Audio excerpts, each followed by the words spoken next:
माघ का महीना था। संगम नगरी प्रयागराज में कुंभ मेला अपने चरम पर था।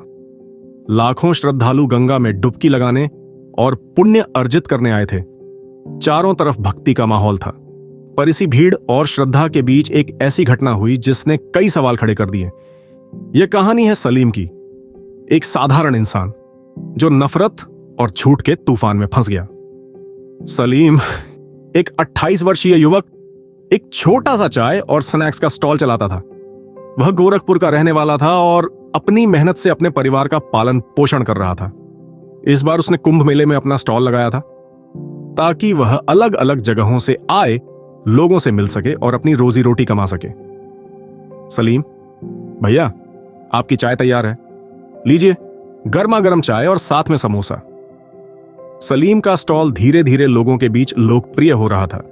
उसकी चाय में ऐसा स्वाद था जो लोगों को वापस खींच लाता। लेकिन एक शाम जब सूरज डूब रहा था, कुछ ऐसा हुआ जिसने सब कुछ बदल दिया। रुको, इसने खाने में कुछ गड़बड़ की है। मैंने इसे देखा है, यह खाना खराब कर रहा है। हाँ, मैंने इसे खाना पर थूकते हुए देखा। यह हमारी आस्था का अपमान कर रहा है। अचानक कुछ लोग सलीम पर आरोप लगाने लगे।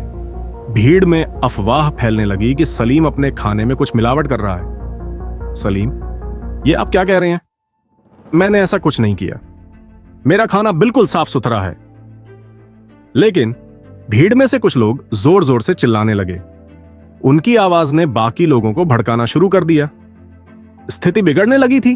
पुलिस को बुलाया गया। इंस्पेक्टर राकेश यादव अपनी टीम के साथ मौके पर पहुंचे। उन्होंने सलीम को हिरासत में ले लिया ताकि माहौल और खराब ना हो। इंस्पेक्टर राकेश, सलीम, तुम्हें पूछताछ के लिए साथ चलना होगा। भीड़ को शांत रखना हमारी प्राथमिकता है। सलीम साहब, मैं निर्दोष हूं, आप मेरी जांच कर सकते हैं, मैंने ऐसा कुछ नहीं किया। पुलिस ने सलीम से लंबी पूछताछ की। उन्होंने उसके स्टॉल की भी गहन जांच की। इसी बीच एक स्थानीय दुकानदार कमल ने पुलिस को जानकारी दी। कमल साहब, मैं 3 दिन से सलीम के बगल में दुकान चला रहा हूं।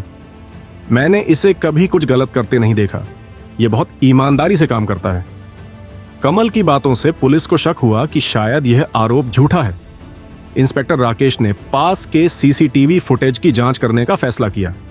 फुटेज में सलीम साफ तौर पर अपना काम करता हुआ दिखा। वहीं कुछ लोग जो उस पर आरोप लगा रहे थे संदिग्ध गतिविधियों में लिप्त नजर आए। पुलिस ने तुरंत उन लोगों को पकड़ने का फैसला किया। पुलिस ने उन आरोप लगाने वालों को गिरफ्तार कर लिया।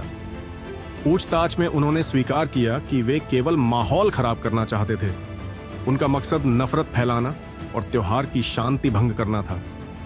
इंस्पेक्टर राकेश, तुम लोगों ने एक निर्दोष आदमी को फंसाने की कोशिश की, अब तुम्हें इसकी सजा मिलेगी। सलीम को निर्दोष साबित कर दिया गया। पुलिस और प्रशासन ने सार्वजनिक रूप से उसकी इज्जत बहाल की। कुंभ मेले के आयोजकों ने उसे माफी मांगते हुए कहा कि वह अपनी दुकान फिर से शुरू कर सकता है। सलीम मुस्कुराते हुए, मैं किसी से नाराज नहीं हूं, मैं बस यही चाहता हूं कि लोग प्यार और समझदारी से काम लें। सलीम का स्टॉल अब पहले से ज्यादा लोकप्रिय हो गया। लोग दूर दूर से उसकी चाय पीने आने लगे। यह घटना न केवल सलीम की सच्चाई का प्रमाण बनी, बल्कि यह भी दिखाया कि अफवाहों पर भरोसा करना कितना खतरनाक हो सकता है। इस घटना ने सभी को एक सबक सिखाया कि धर्म, जाति या समुदाय के आधार पर किसी को आंकना गलत है। कुंभ मेला, जो एकता और भक्ति का प्रतीक है, उसी ने इस सच्चाई को सामने लाया। सलीम की कहानी यह बताती है कि सच्चाई को झूठ के पीछे छिपाया नहीं जा सकता। समाज को तोड़ने वाले लोग हमेशा हारेंगे और प्यार और भाईचारे की जीत होगी।